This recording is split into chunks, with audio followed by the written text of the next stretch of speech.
Part of a dusty African township where rusted rooftops shimmer beneath the unforgiving sun, lived a girl whose name the wind had nearly forgotten, until one act of kindness changed everything. Her name was Lindiwe, only 17, but with eyes that had seen more pain than most adults.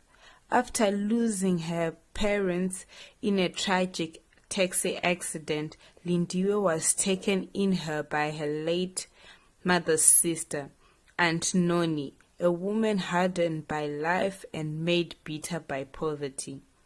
Lindiwe grew up cleaning floors, washing clothes, and dodging insults. She never asked for much, just a little peace, and maybe chance at something better. One stormy afternoon, as she walked home from school with a slice of dry bread in her bag, she saw him, an old blind man sitting alone by the roadside, drenched, shivering, and ignored by everyone who passed. His clothes were torn, his cane cracked, his eyes clouded and lifeless. Most people walked past without a second glance, even turned away in disgust. But not Lindiwe. She knelt beside him without a word.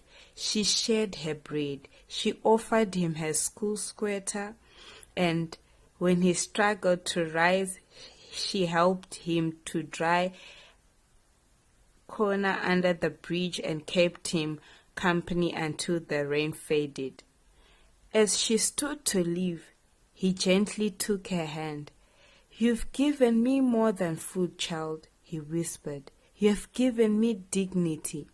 Lindiwe smiled and walked away, never expecting to see him again. But from that moment forward, her life began to change. A scholarship letter arrived in the mail, one she hadn't applied for.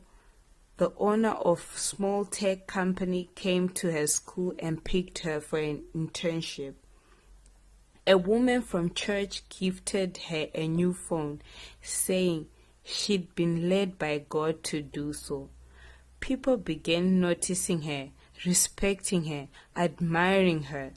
Even Sipho, the charming son of a wealthy businesswoman, started walking her home from school.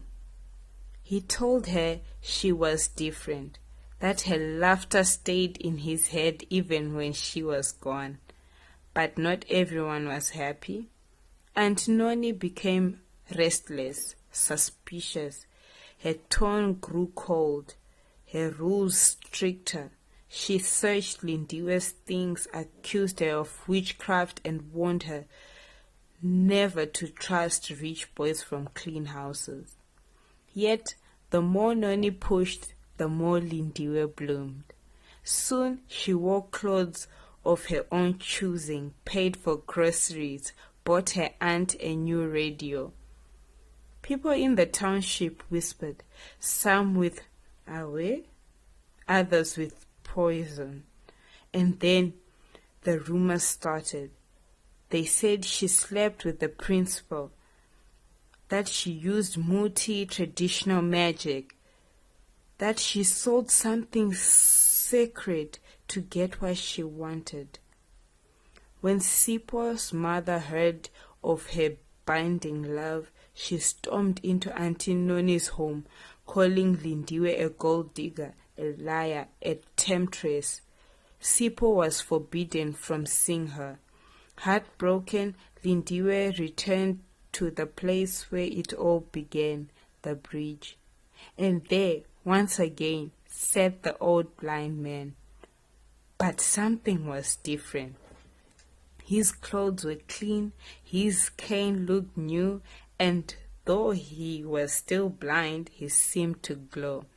He turned his head slightly as she approached. "I was waiting for you," he said. "They hated me," Lindiwe whispered.